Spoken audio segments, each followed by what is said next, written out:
नमस्कार, बहुत स्वागत है आप सबका। मैं हूं पुनीत पाठक और आप देख रहे हैं स्वास्थ्य से जुड़ा हमारा खास कार्यक्रम हेल्थ गुरु।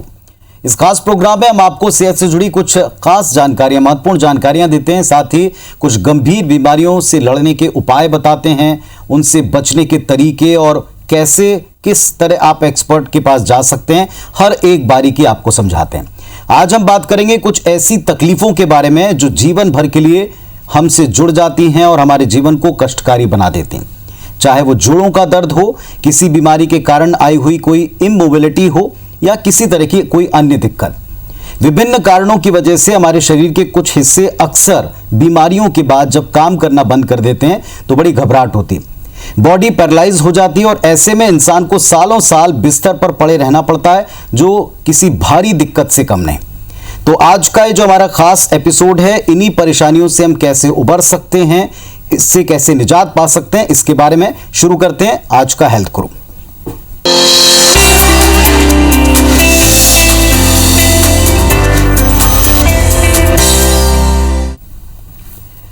हमारे साथ में आज हेल्थ गुरु में होराइजन हॉस्पिटल के एमडी डॉक्टर पंकज द्विवेदी साहब एक्सपर्ट के तौर पर हैं। उनसे मिलते हैं और सीधे मुलाकात करते हैं, उन्हीं से जानते हैं कि किस तरीके से हम इनसे निजात पा सकते हैं। डॉक्टर साहब नमस्कार, बहुत स्वागत है आपका हेल्थ गुरु में। नमस्कार पुनीत जी, बहुत बहुत धन्यवाद। डॉक्टर साहब, सबसे पहले शुरुआत हम करते हैं जोड़ों के दर्द से। जोड़ों का दर्द, गठिया, अक्सर लोग इसे एक ही समझते हैं।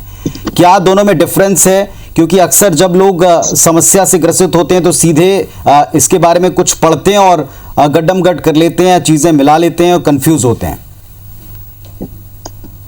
इसमें देखिए बहुत कॉमन, आपने बहुत अच्छा सवाल किया। कॉमनली देखिए गठिया जिसे कहते हैं वो होता है रोमेटॉइड आर्थराइटिस, और जोड़ों का दर्द जो एज रिलेटेड होता है, मतलब घिसाव के कारण, उसे कहते हैं ऑस्टियो आर्थराइटिस। ये दो टोटली अलग बीमारियां हैं जिनका टोटली अलग इलाज है। तो सेल्फ डायग्नोसिस ना करें, अपने डॉक्टर से मिलें और वो आपकी मदद करेंगे डिफरेंशिएट करने में कि ये ऑस्टियो आर्थराइटिस है यानी एज रिलेटेड जोड़ों का घिसाव, या ये रूमेटॉइड आर्थराइटिस है मतलब आपका ही शरीर एक्टिव होकर के आपके ही साइनोवियल जॉइंट्स, मतलब वो जॉइंट जिनमें लुब्रिकेशन रहता है, उन पे हमला कर रहा है। मैं जल्दी से आपको कुछ टिप्स दे देता हूं, खुद आप परख समझने के लिए। अगर आपके हाथ की उंगलियों में दर्द होता है ना, छोटे जॉइंट्स में, पैर की उंगलियों में दर्द होता है, ये दर्द सुबह उठ के ज्यादा होता है, दिन जैसे जैसे बढ़ता है ये घटता जाता है, तो ज्यादातर करके ये रूमेटॉइड आर्थराइटिस है। इसका इलाज टोटली अलग है। और अगर आपके बड़े जॉइंट्स यानी घुटना, कूल्हा, इसमें दर्द होता है और आपकी उम्र 60 के पार है, तो ज्यादातर करके ये ऑस्टियोआर्थराइटिस है। इसका इलाज टोटली भिन्न है।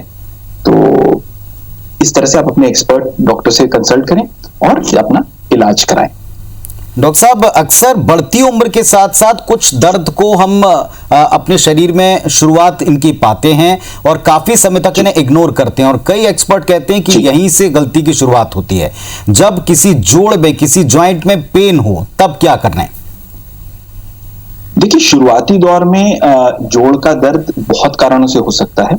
आप अपने डॉक्टर से मिलकर उनसे सलाह लें, लेकिन देखिए अगर जोड़ के दर्द के साथ आपको सूजन आ रही है तो आप अवश्य कंसल्टेशन लेकर के, देखिए शुरुआती दौर में अगर अचानक से 1-2 दिन हुआ है तो आप पेन किलर खा सकते हैं, रेस्ट दे सकते हैं, आइस फर्मेंटेशन और लिम्ब एलिवेशन, मतलब अपने पैर में चोट आई है तो उसके नीचे तकिया लगा के उसको उठा सकते हैं। 1-2 दिन अगर ऐसे बीतने के बावजूद भी आपको राहत नहीं मिलती तो जरूर आप अपने नियरेस्ट ऑर्थोपेडिक सर्जन से मिलने जाएं, क्योंकि इसमें बहुत सारी संभावनाएं हैं और उन सभी संभावनाओं के अलग अलग इलाज हैं। तो ये मेरा सजेशन रहेगा इसके लिए।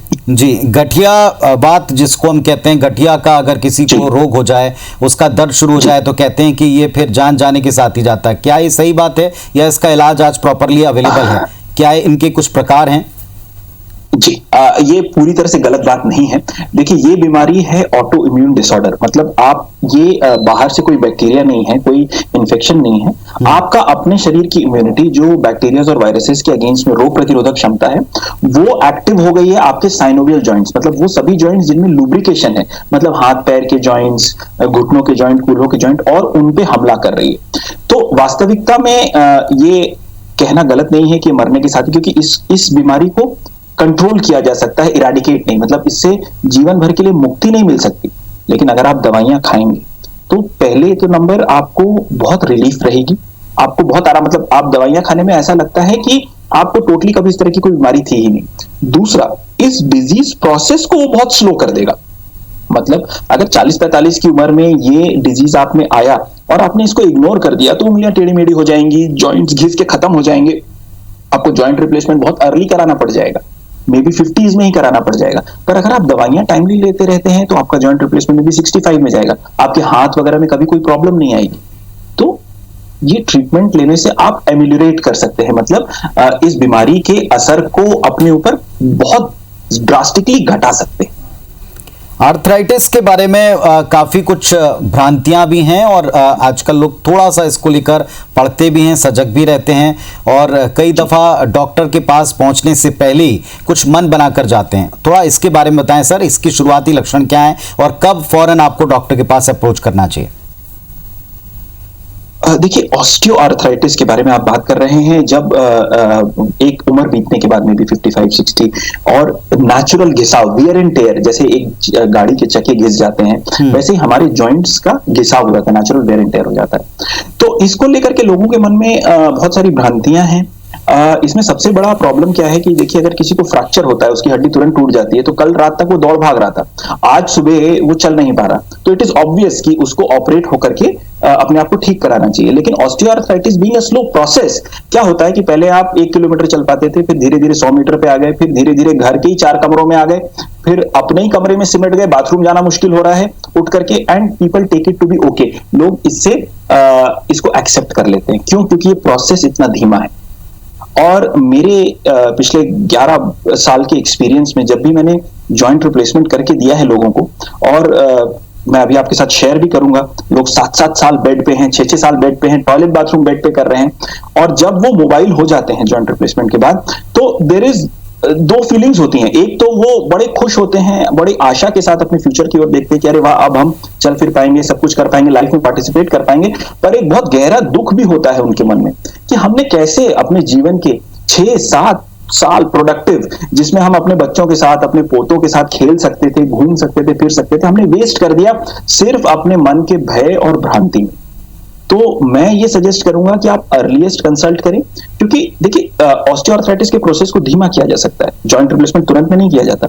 आप अगर सही समय पे पहुंच जाएं, आपको दवाइयां मिल सकती हैं, आपको इंट्राआर्टिकुलर इंजेक्शन, मतलब घुटने और कूल्हे के अंदर दिए जाने वाले इंजेक्शन, वो भी 2-3 प्रकार के होते हैं, वो लगाए जा सकते हैं। आपको एक्सरसाइजेस एंड फिजियोथेरेपी में ट्रेन करके मस्कुलर बैलेंस दिया जा सकता है, जिसकी वजह से आप अपने जॉइंट्स को और लंबा चला सकते हैं। सपोर्टिव ब्रेसेस दिए जा सकते हैं, जिसकी वजह से आपका जॉइंट बाईपास होकर के आपको आसानी मिलेगी चलने फिरने में। तो बहुत सारे स्टेप बाय स्टेप तरीके और रास्ते हैं जिससे आपकी तकलीफ कम रहेगी और आपको बहुत लंबे वक्त तक आराम मिल सकता है।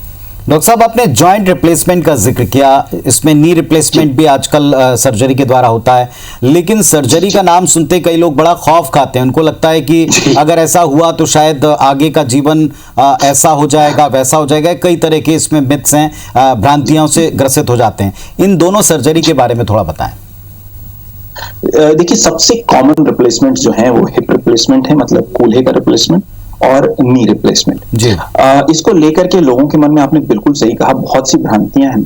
और जैसा कि मैंने आपको बताया और मैं आगे केसेस शेयर भी करूंगा बहुत डिफिकल्ट रिप्लेसमेंट्स के, कि this is a very successful surgery. मतलब आज हमें करीब वर्ल्ड वाइड रिकॉर्ड आप देखेंगे तो 50 साल से ऊपर का होता जा रहा है। जिन जॉइंट्स को हम यूज कर रहे हैं इस समय, टाइटेनियम या कोबाल्ट क्रोमियम, इनकी हमारे पास ट्रैक हिस्ट्री 25-25 साल की एक रजिस्ट्री है। मतलब एक कॉन्टिनेंट से जब रजिस्ट्री खुलती है तो 20 साल 25 साल की लॉन्ग टर्म स्टडीज है। This is a very successful surgery, और ये लाइफ ट्रांसफॉर्मिंग सर्जरी है। दुख की बात यह है कि हमारे पास लोग, हमारे परिवेश में, भारतीय परिवेश में लोग बहुत खराब होकर के आते हैं। मतलब जब तक वो धीरे धीरे करके, मैंने जैसे कहा कि पहले 100 मीटर, फिर धीरे से अपना घर में भी फिर अपना कमरा, फिर अपने कमरे से सिर्फ बाथरूम जाने लायक, और फिर जब वो भी छूट जाता है या वो भी मुश्किल हो जाता है या उसको कराने वाला कोई नहीं रह जाता घर पे, तब लोग आते हैं हमारे पास, और तब भी हम रिजल्ट डिलीवर करते हैं। लेकिन तब तक में उन्होंने अपनी जिंदगी के बहुत सारे प्रोडक्टिव 5 साल 6 साल गंवा चुके होते हैं जी।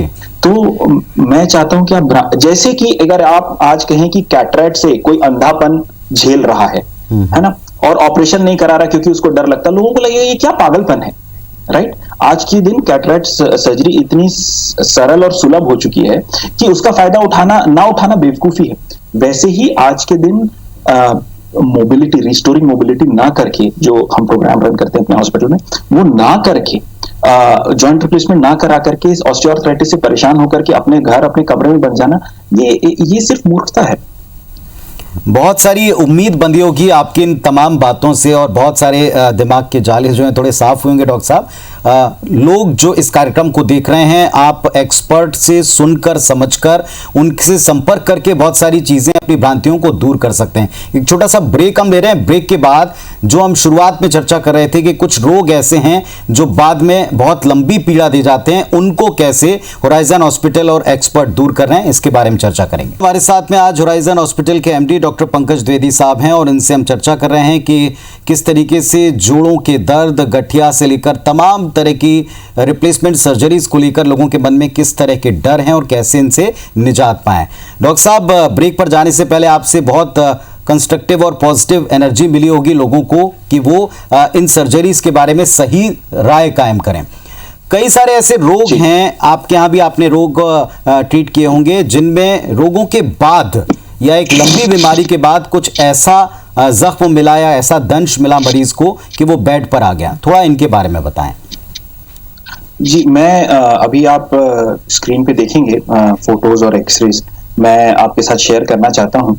ये जो महिला है, मैं आइडेंटिटी रिवील नहीं करना चाहता, पर फोटोज और एक्सरेज आप देख रहे हैं कि इनको प्रॉपर्ली डायग्नोज नहीं किया गया। इनको बताया गया कि इनको ऑस्टियोआर्थराइटिस है, और ये जब तक जॉइंट रिप्लेसमेंट नहीं कराएंगी तब तक नहीं चल पाएंगी। ये हमारे पास आए और मैंने पाया कि it is not just osteoarthritis, ये सिर्फ ऑस्टियोआर्थराइटिस नहीं, समथिंग इज रॉन्ग। हमने मेडिसिन कंसल्टेशन किया, उसके बाद हमने न्यूरोलॉजी कंसल्टेशन किया। हमने ये पाया कि इनको ऑस्टियोआर्थराइटिस तो है, पर साथ में इनको पार्किंसंस डिजीज है।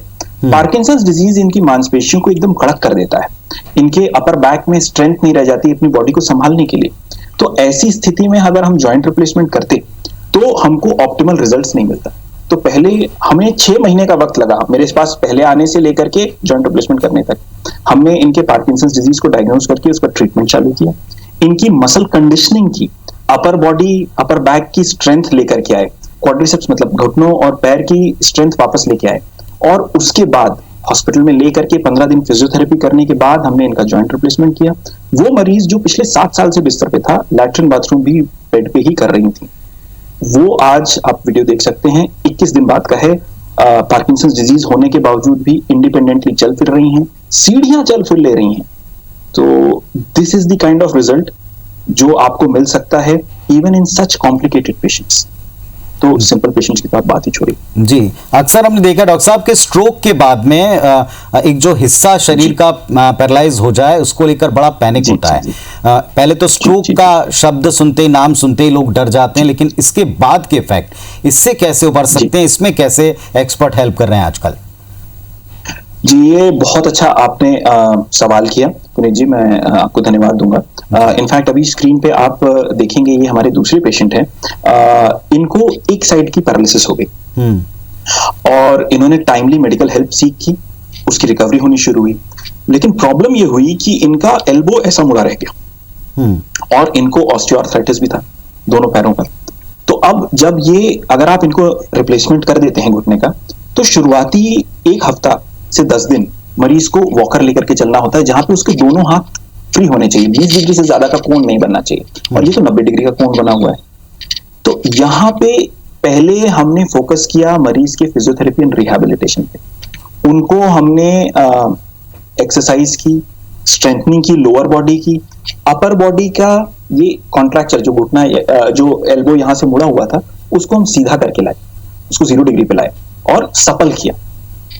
उसके बाद हमने इनको जॉइंट रिप्लेसमेंट किया, और अब आप देख सकते हैं कि शी इज ब्यूटीफुली मोबाइल, मतलब इट्स जस्ट, अभी टाँके भी नहीं कटे हैं, 12 दिन हुए हैं, और आप देख सकते हैं कि मरीज कितने अच्छे से, कितनी आसानी से चल फिर पा रहे हैं जी, और बहुत अच्छा उनका रिहैबिलिटेशन हो पाए। वाकई दीज आर में वेरी बड़ी कॉम्प्लेक्स। जी जी, वाकई एक बड़ी राहत मिलेगी आपकी इन तमाम जो थेरेपीज आप बता रहे हैं कि इनसे हम कितना लाभ प्राप्त कर सकते हैं। जो वस्कुलर प्रॉब्लम होता है, वैस्कुलर प्रॉब्लम, उसमें भी क्या मदद की जा सकती है पेशेंट्स की? कैंसर पेशेंट्स भी कई सारे ऐसे होते हैं जो बाद में जाकर बहुत सी दिक्कतों से दो चार होते हैं, उनके लिए कुछ कर सकते हैं? जी, कैंसर पेशेंट्स में फिर आपके स्क्रीन पे आप देख सकते हैं ये पेशेंट, मैं पेशेंट्स के नाम नहीं ले रहा हूँ, उनकी आइडेंटिटी जी रिवील नहीं कर रहा हूँ, बट आप पिक्चर्स और एक्सरेज देख सकते हैं अपने स्क्रीन पे। इनका ये लॉकडाउन के समय का के पेशेंट है हमारे पास। ये उस समय गुजरात में थे और सूरत में, वहां पे इनकी बायोप्सी हुई। ये प्रूव किया गया कि इस पैर में इनको ऑस्टियोक्लास्टोमा है, और धीरे धीरे करके इनके पूरे घुटने को आप जैसे एक्सरे में देख सकते हैं खत्म कर दिया था इस कैंसर ने। इनको इलाज बताया गया कि भाई इनको घुटने के ऊपर से पैर काटा जाएगा, और ये चीज ये एक्सेप्ट करने को तैयार नहीं थे। तो ये कई जगहों पे गए और 5-6 हॉस्पिटल्स घूमने के बाद ये फिर हमारे पास आए। हमने इनको ऑप्शन दिया, मेगा प्रोस्थेटिक सर्जरी बोलते हैं, जहां पे हम ऊपर और नीचे दो पूरा कैंसर निकालते हैं, घुटने के ऊपर और नीचे के हिस्से को निकालते हैं, और वहां पे एक मेगा प्रोस्थेसिस मतलब एक बहुत बड़ा रिप्लेसमेंट इम्प्लांट लगाते हैं। इन्होंने इस आउटकम को एक्सेप्ट किया। फिर हमने ये बड़ी सर्जरी अंडरटेक की, और उसके बाद आप रिजल्ट्स खुद ही देख सकते हैं कि कितनी खूबसूरती से, कितनी आसानी से वो चल फिर पा रहे हैं और अपने जीवन के सभी कार्य कर पा रहे हैं। तो कैंसर में भी आपको पैर कटवाने की जरूरत नहीं, हाथ कटवाने की जरूरत नहीं, साल्वेज सर्जरीज हैं। पूरे पूरे हाथ को हम रिप्लेस कर सकते हैं, पूरे पूरे कंधे को हम रिप्लेस कर सकते हैं, पूरे पूरे घुटने को हम रिप्लेस कर सकते हैं, कूल्हे को रिप्लेस करते हैं। Mega prosthetic limb salvage surgery बोलते हैं, जिसको हम अपने यहाँ करते हैं, और आप देख रहे हैं कि कितने खूबसूरत रिजल्ट्स मिलते हैं उससे। डॉक्टर साहब, एक और आम राय है कि अगर आपको इस तरह की सर्जरी करानी है तो आपको बड़े शहरों मेट्रोज में ही जाना पड़ेगा, आपको यहाँ फैसिलिटीज नहीं मिलेगी। लेकिन आप जैसा बता रहे हैं कि ऐसे कई क्रिटिकल पेशेंट आप ऑलरेडी ट्रीट कर चुके हैं, थोड़ा इनके बारे में भी लोगों को बताएं ताकि लोग समझें कि यहाँ हम अपने सेंटर्स पर भी ये सब कुछ कर सकते हैं।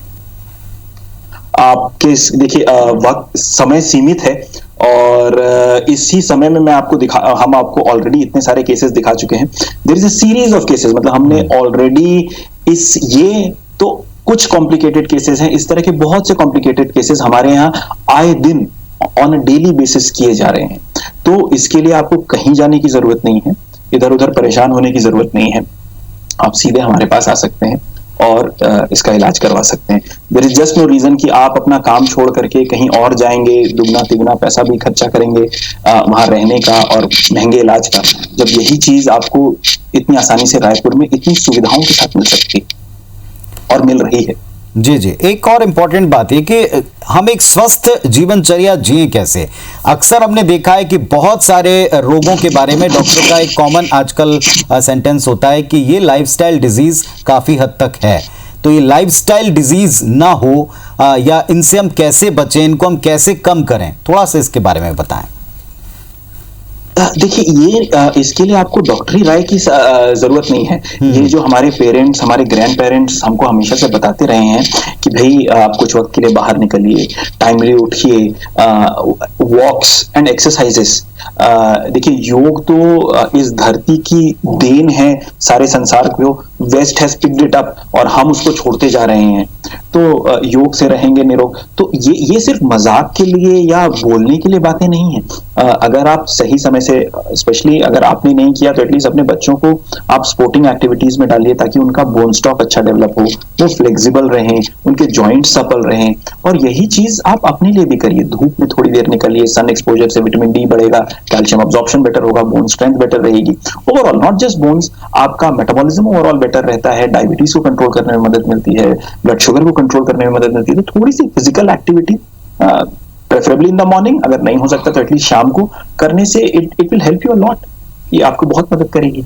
जी, खान पान से भी बहुत फर्क पड़ता है आजकल जीवन में। जिस तरीके का खान पान है, एक एक्सरसाइज है, दूसरा जिस तरह का खान पान हो गया है, ये अक्सर हम पुरानी पीढ़ी से सुनते आए कि उस समय और आज में इतना फर्क आ चुका है कि आज आपको सप्लीमेंट्स की जरूरत पड़ती है, और कई बार ये हानिकारक हो जाते हैं, कई बार ये ओवरडोज हो जाते हैं। क्या सप्लीमेंट्स के बिना भी अपने आप को नॉर्मल डाइट से कंट्रोल और आप स्वस्थ रख सकते हैं? बिल्कुल, ये बहुत अच्छा आपने मुद्दा या पॉइंट रेज किया है जी, क्योंकि आप अगर देखेंगे तो देखिए, बॉडी के नेचुरल साइकिल्स हैं कि जब ना बॉडी का इंसुलिन रिलीज हो रहा है, स्टमक में एसिड्स बन रहे हैं सुबह 7:30-8 बजे, अगर आप उसके साथ सिंक्रोनाइज करके नाश्ता कर लेते हैं 12-1 बजे के आसपास, मैक्सिमम 2 बजे के अंदर अंदर आपके फिर से एक बार और ऐसा सेक्रेशंस होते हैं, उसके साथ आप अपना लंच सिंक्रोनाइज कर सकते हैं, 7-8 बजे के रेंज में आप अपना डिनर सिंक्रोनाइज कर सकते हैं। तो एक तो हुआ टाइमिंग, अगर आप इन टाइमिंग्स को फॉलो करते हैं, अपना ब्रेकफास्ट लंच डिनर इन टाइम्स पे कर लेते हैं। और दूसरा होता है quantity and quality of food. मतलब इंडियन डाइट में देखिए हमेशा से सैलेड्स, हमेशा से फ्रूट्स हमारी डाइट का हिस्सा रहे हैं, कर्ड हमारी डाइट का हिस्सा रहा है। तो जो चीजें आजकल लोग डाइटरी सप्लीमेंट के नाम पे मार्केट कर रहे हैं और बोल रहे हैं, वो तो हमारा हाउस होल्ड फूड हमेशा से रहा है। तो I think we just need to go back to that. मतलब हमें सिर्फ जो हमारे माता पिता या हमारे दादा दादी करते आए थे, अगर वही चीज हम वापस करते हैं तो वो इनफ है। जी डॉक्टर साहब, ऐसा माना जाता है कि 45 आफ्टर 45 40 के बाद 45 के बाद इसके ऊपर की उम्र में हड्डियों का दर्द होना ही होना है और इसको आपको सहना ही सहना है। लेकिन इसको हम ना सहें, इसको हम कम कर सकें, इसे एकदम लीस्ट बॉर्डर पर हम ले जा सकें, इसके लिए क्या करें? 40+ लोगों के लिए क्या राय आपकी? बहुत अच्छा, बहुत अच्छी आपने एज ग्रुप बताया, क्योंकि आप मान के चलिए कि this is the last decade. अगर आपने अभी तक सुधार नहीं किया है, बहुत अनरेगुलेटेड जीवन जिया है और कुछ भी करते आए हैं, तो ये लास्ट डेकेड है 40 से 50 वाला, जिसमें आप सुधार कर सकते हैं। 50 के बाद आप बहुत सुधार कर सकते हैं सुधार, लेकिन बहुत सुधार का बेनिफिट नहीं मिलेगा। तो ये जो आपने कहा कि भाई अगर आप अपने जीवन को नियमित कर लेते हैं, exercise, muscle strengthening and balance ये कर पाते हैं, डाइटरी रिजीम एंड कंट्रोल कर पाते हैं इस डेकेड, तो आप पाएंगे कि आपका आने वाला जीवन जो है, आपके गोल्डन ईयर्स या आपका सीनियर सिटीजन वाला टाइम जो है, वो अच्छे से बीतेगा। जी डॉक्टर साहब, एक और बात, जो लोग एक्सरसाइज कर रहे हैं और 45+ हैं या 40+ हैं, क्या उनको अपनी बढ़ती एज के साथ में अगर वे रनिंग कर रहे हैं तो उसको कम करना चाहिए? अगर वो बाकी की एक्सरसाइजेस जिम में जाकर करें तो क्या उनको कम करना चाहिए? क्या बढ़ती उम्र के साथ हड्डियों के मुताबिक आपको अपने एक्सरसाइज को डिजाइन करना पड़ता है? देखिए, मैं किसी भी तरह के ब्लैंकेट स्टेटमेंट के फेवर में कभी नहीं रहता, लेकिन no two human beings are similar. आपकी बॉडी ही अपने आप में एक बहुत बड़ा बैरोमीटर, इंडिकेटर है कि आप कैसा कर रहे हैं, कहां जा रहे हैं। मतलब आपका शरीर अगर बहुत दुख रहा है, आपके हाथ नहीं उठ रहे हैं, that means this is a point कि अब आप रुक जाएं।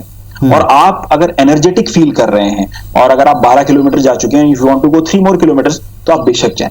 मतलब इसमें मैं कोई नहीं होता हूं या कोई भी एक्सपर्ट कोई नहीं होता है जो आपको कहे कि आप सिर्फ इतना ही करिए, इतना मत करिए। ये just by being in tune with your body और अपने स्टैमिना के अनुसार आप एक्सरसाइजेस या वॉक्स या मैराथन्स या जिमिंग सब कुछ कर सकते हैं। लास्ट सवाल, जोड़ों को अपने स्वस्थ कैसे रखें? क्या आपकी सलाह जोड़ों को सेहतमंद रखने के लिए? देखिए, एकदम ब्लैंकेट स्टेटमेंट अगर आप बोलेंगे तो मैं कहूंगा सिर्फ वॉकिंग करना शुरू कर दीजिए, walking and cycling, that is enough. लेकिन अगर आपको कुछ प्रॉब्लम्स आ रहे हैं तो अपने डॉक्टर से या फिजियोथेरेपिस्ट से मिलें।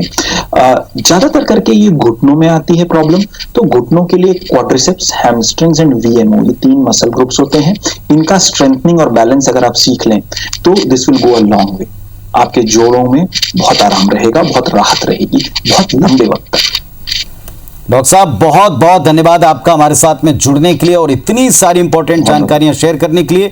सबसे बड़ी बात जो इस प्रोग्राम से हम सीख सकते हैं वो ये है कि जैसा आपने बताया कि क्रॉनिकल स्टेजेस के बाद में, क्रॉनिक डिजीजेस के बाद में भी कई सारे शरीर के अंदर डिफॉर्मिटीज आ जाती हैं, इनको भी आप दूर कर सकते हैं। बस आपको करना ये कि आपको एक्सपर्ट के पास जाना है, बजाय इसके कि आप सुनी सुनाई बातों पर यकीन करें। होराइजन हॉस्पिटल में भी ऐसे कई सारे केसेस का जिक्र डॉक्टर साहब ने किया, ये केवल ये बताने के लिए कि अपने ही सेंटर पर, अपने ही शहर में इन्हीं पॉइंट्स के ऊपर जाकर आप एक्सपर्ट से मिलकर अपनी समस्या का समाधान प्राप्त कर सकते हैं। शुक्रिया डॉक्टर साहब हमारे साथ में जुड़ने के लिए और इतनी इंपॉर्टेंट चर्चा के लिए। तो हेल्थ गुरु में आज के लिए बस इतना ही। नमस्कार।